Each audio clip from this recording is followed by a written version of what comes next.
Yeah, as we get closer and closer to free agency tomorrow in the NBA, guys are making those last minute decisions on should I opt out? Should I take the last year of my deal? Here's the thing, you don't know what's going to happen next year. Will COVID have a big impact on the season? Will the season even finish? We don't know where the heck our country is going, our world is going.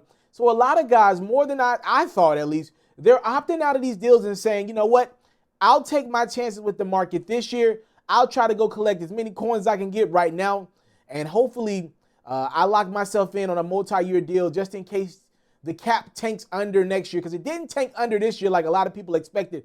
But there is a belief out there that next year and the upcoming years, with the NBA losing so much money due to no fans, that it maybe next year won't be the best year to get the bag unless your name is Giannis Antetokounmpo. So I want to just kind of go through some guys around the league that have opted to opt out of their deals, make decisions on, I'm going to probably be playing elsewhere. Let's start with the Los Angeles Clippers, JaMychal Green. He has opted out of his $5 million deal with the Clippers, and he is now a free agent to be. Don't know much about JaMychal Green's market. He's a guy in which I would have thought maybe would have opted in, but JaMychal Green had spots where he did play well for that Clippers ball club. We still don't know what the heck's going to happen with Montrezl Harrell, who is a free agent to be. I'm wondering, will the Clippers make a decision between JaMychal Green and Montrezl Harrell? I'm not sure if they can keep both on that roster. It looks like JaMychal Green's getting ahead of the game, and he's going ahead and opting out. Let's stay in that Los Angeles area, but let's go over to the rivals, the Lakers. Avery Bradley, here's another interesting one. He has opted out and declined that $5 million deal that he had for the 2020-21 season with the Los Angeles Lakers. Avery Bradley's his value is interesting because he's a guy who, if he would have made it to the bubble, obviously I think this dude would have gotten a bag this offseason. But with him opting to not make it to the bubble, I don't even know if Avery Bradley's let teams know like he's going to play next year, but I'm assuming he will be playing next year if he ain't taking that last year of his deal. I just don't know where his value's at. The last game I remember from Avery Bradley, he dropped 6 3-pointers. He guarded Kawhi Leonard for much of that Lakers win versus the Clippers in March. But that was a long time ago. It's the what have you done for me lately league. But I'm assuming Avery Bradley and his team, I think there's a nice little $10, $12 million deal for Avery Bradley over 2-3 years. I think that's very possible for him. Let's keep it moving here. Enes Kanter of the Boston Celtics, he will opt in to his $5 million player option. Yeah, Enes Kanter has over the last couple of years has gotten exposed on the defensive end of the court. He can score with the best of the bigs in our league, but he can't play a lick of defense and pick and roll defense. He's just literally, you can't play him. That's why the Celtics went in different directions in the playoffs at big. Enes Kanter is the guy that's making the most money of their centers, but you can't play him. And I'm sure Boston would have liked for him to opt out because I don't think they want to pay him. They want to bring in a more athletic big in free agency, but Enes Kanter is going to be on that roster. He opted in.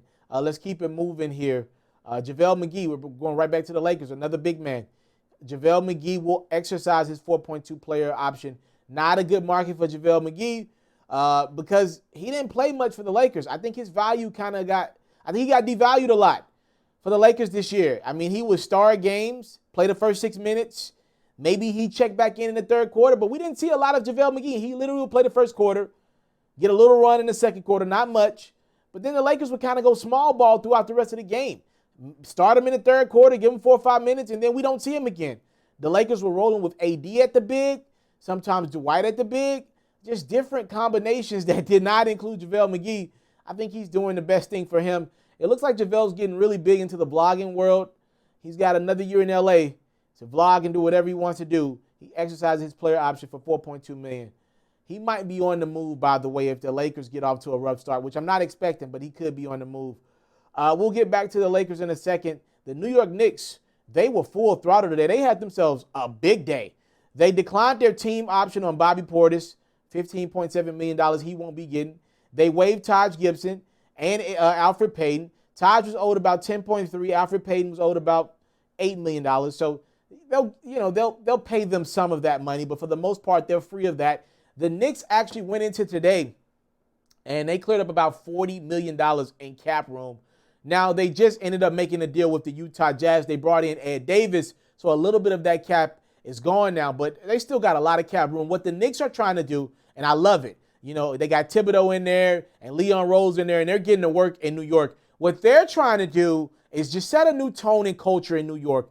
When the next star is available, you know, no matter who it is down the line, maybe it's John Wall, Bradley Beal, I don't know, depending on how Washington season go. We don't know who's going to be the next star available. James Harden, who knows?